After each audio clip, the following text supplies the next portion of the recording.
Assalomu alaykum YouTube tomoshabinlar. Bugun sizlarga uy sharoitida telefonni ekranini almashtirishni ko'rsatib bermoqchiman. Meni qo'limda G5 2016-yil chiqqan telefon. Buni ekrani sinib qolgan. Ekranini qanday almashtirishni uy sharoitida ko'rsatib bermoqchiman. Bu uchun bizga nima kerak? Buning uchun bizga ekranlar kerak bo'ladi. Albatta sizga bitta ekran yetarli. Men ikkita ekran olgan sababim bittasi original, ikkinchisi kopiya. Original va kopiya ekranlarning farqini ko'rsatib berish maqsadida men ikkalasini ham olib qo'ydim. Chunki siz magazinga borib ekran sotib olmoqchi bo'lsangiz, sizga kopiya ekran, arzon turadigan kopiya ekran tiqishtirib olishi mumkin.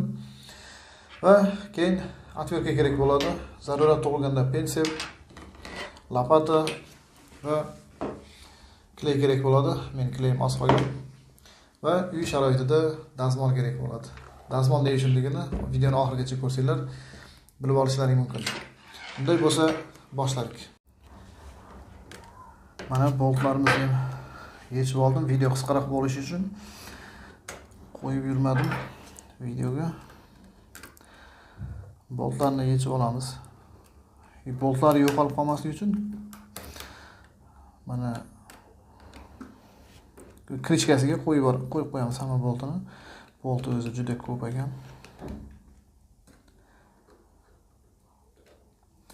Bugungi ko'rsatadigan telefonim eski telefon. Chiqqaniga ancha vaqt bo'ldi.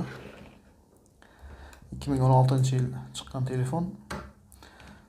Lekin hozirgacha yaxshi ishlayapti. Ekrani super amaliyot. Buning 3 xil ekrani bor. IPS ekranni ham chiqargan Xitoylar. Albatta sifati yaxshi emas. Hop, mana yechib olamiz. Ehtiyot bo'lib.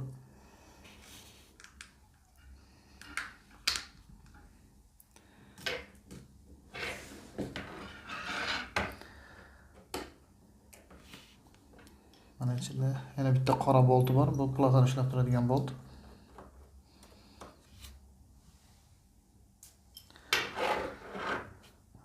Mana home knopkani shifti, naushnik va nazat orqaga qaytaradigan knopkalar shifti. Mana bu yerda turadi. Platasini yechib olamiz. Mana ekranimiz ramkada yopishib turibdi. Mana ekran singan joyini ko'rishlaringiz mumkin. Mana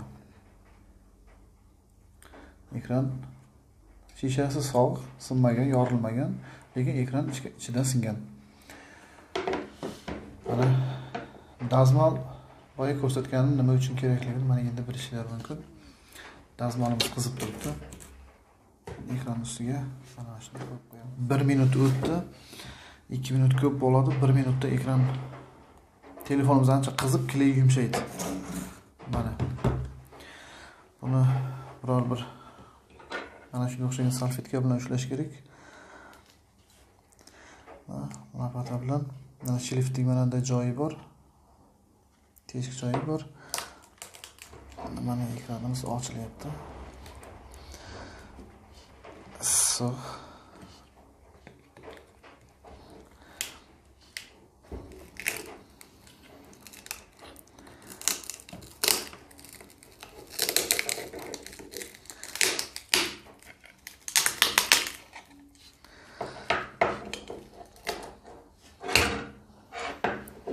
Qo'l kuydiradiganday isib ketgan.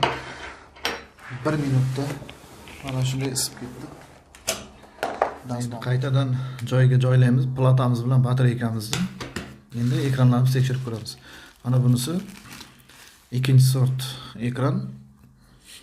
Kopiya ekran, OLED. Mana e'tibor bersanglar, ekran kichkina. Mana ekran shishasining joyida ko'proq shishaga joy qolgan. Ekran mana bu ekran bo'ladi, ekran kichkinaroq. Burası OLED ekran, super AMOLED ekranımız. Servicing ekranı.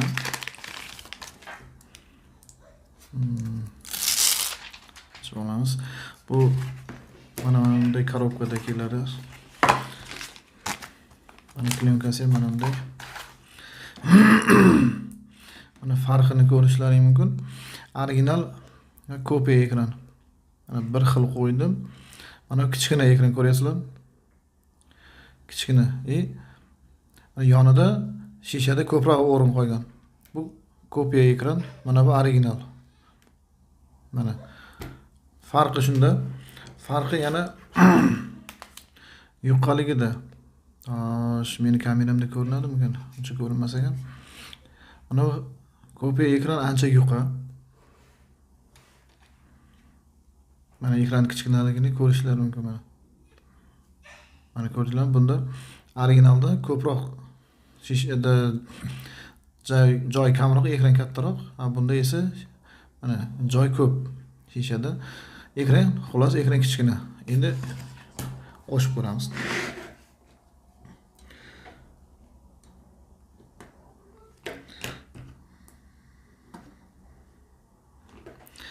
Bu OLED ekran. Solishtirib ko'rish uchun men yana bitta xuddi shunday telefon olib kelib qo'ydim.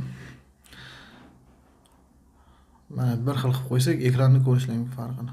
Kichkinaligini ko'ryapsizlar. OLED ekran, kopiya ekran kichkinaroq. Hozir ekranlarimiz yondi. Tekshirib ko'ramiz.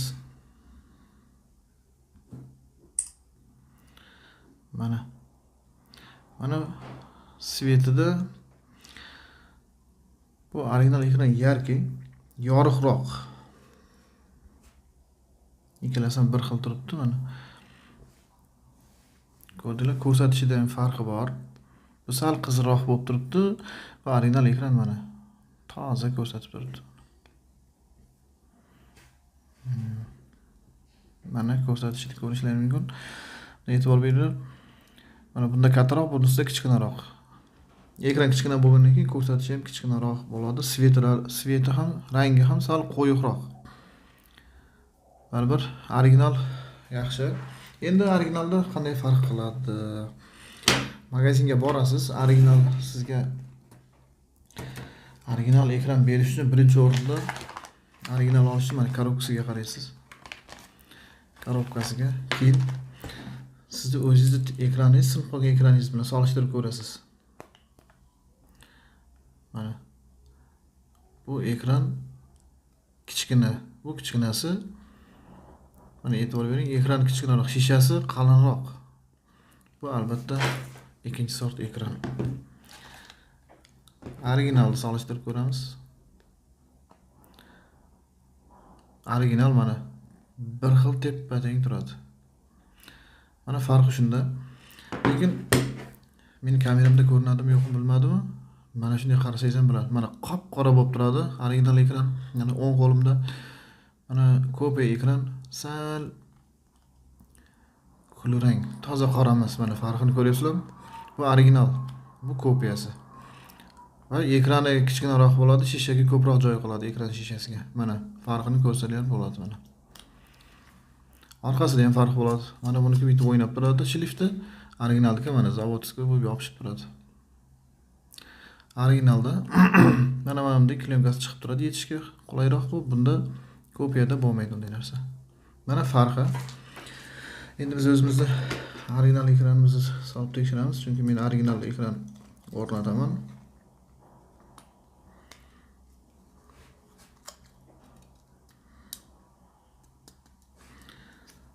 Qo'shib ko'ramiz.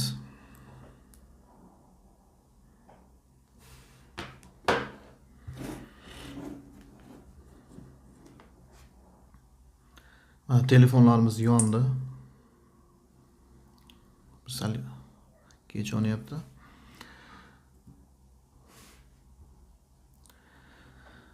Xo'sh, mana telefonimiz tayyor tekshirishga. Original topib qo'yamiz. Endi sensorni tekshirib ko'ramiz. Mana sensorni tekshirish kodi. Buni hamma biladi, Samsungda, faqat Samsungda ishlaydi bu. Telefonimiz hozir yongani uchun ozgina kutishga to'g'ri keladi. Tovushni bosamiz. Bu ekranimizning sensorini qanday ishlashini tekshirish uchun.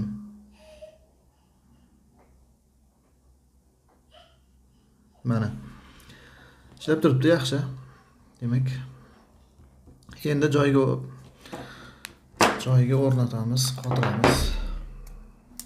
Ekranni joyidan yechib olamiz. Tekshirib bo'ldik. Endi qiladigan ishimiz mana atrofiga ramkaga kley surtib chiqishimiz. Kley masalasiga kelsak, original ekranda mana o'rtasida zavodskiy kley bo'ladi. Chunki bu ertaga ekran turganda atrofi qotirilib o'rtasi yopishib tursa, amortizatsiya, ya'ni bunday qimirlash bo'ladi o'rtasi. Bir yerga tushganda, endi yerga tushib ko'p bo'ladi telefon bo'lgandan keyin. Sinib ketishi mumkin. Chunki qiyinchayishda, mana bu yerda qiyshayganda o'rtasi o'ynab turganda ekran sinib ketishi mumkin. Kopiyalarda ko'pchilikda bo'lmaydi. Shuning uchun bular tez sinadi. O'rtasi qimirlab turgandan keyin chekasiga ushlab tursa, amaliyot ekranlar sinib qolishi mumkin. IPS ekranda unday bo'lmaydi. Boshladik. Kleyimiz hozir qopda.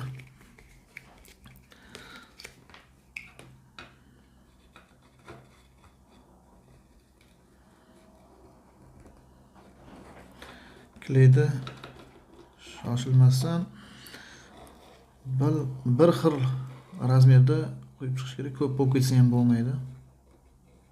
Bir xil bo'lishi kerak.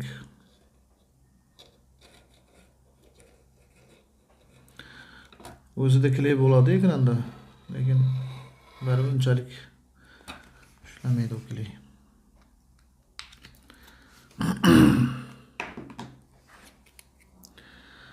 Yechamiz. Mana kley bor bunda mana. Ko'ryapsizlarmi? Kley bo'ladi. Mana ramkaga o'rtasiga yopishib turish uchun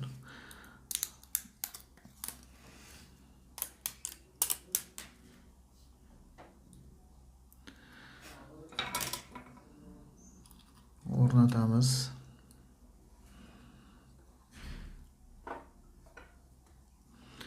Juda oson. Yana meniki ekranim ramkasi toza bo'lgani uchun osongina qo'ydim. Agar sizda ramkalar qiyshaygan bo'lsa, to'g'rilab chiqishingiz kerak bo'ladi. Chunki mana ekranni bitib bosib qo'yib joyiga o'tirgizganingizda sinib ketishi mumkin. Ichida biror narsa qolib ketgan bo'lsa, bir shishami, ekraningiz beti singan bo'lsa, shisha qolib ketishi mumkin. Shishasi singanlar. Bosh shriftini o'rnatamiz.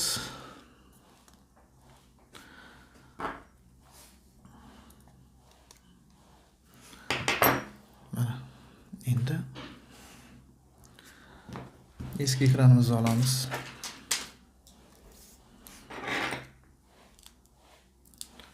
Mana qolib ketmasligi kerak. Buni ham olib qo'yib qo'yamiz. Buni ham foydasi ko'p, chunki ekran mana ko'rinib turibdi o'zi. Sal ortiq harakat ekran sindirib qo'yishi mumkin batareykadan ochganda.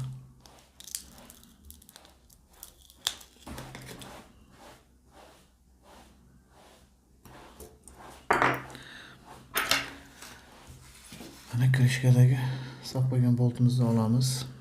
Mana bu yerda ichida bittagina bolt ushlab turadi.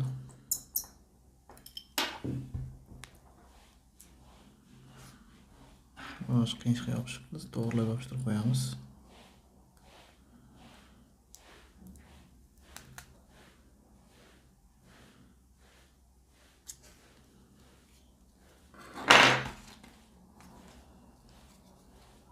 Tepa tomondan solamiz.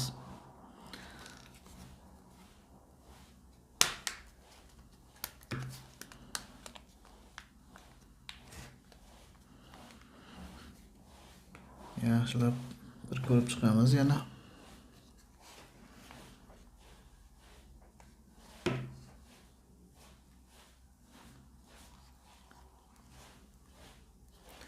Bir tekshiramiz.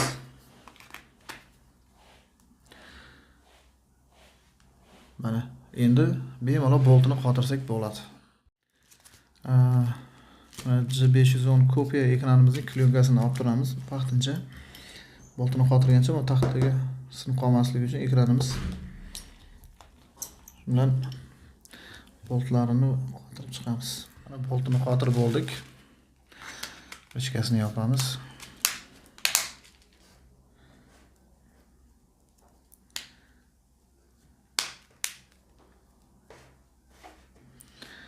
Mana ko'rishingiz mumkin, telefonimiz tayyor. keyin bir kleyni surtib tashlaymiz. Shu bilan uy sharoitida ekraningizni almashtirib olsangiz bo'ladi. Mana telefon tayyor. Shu bilan videomiz tamom. Kelasi videoda ko'rishguncha xayr. Kanalimizga obuna bo'lib, like bosib ketish esdan chiqmasin. Sog' omon bo'linglar.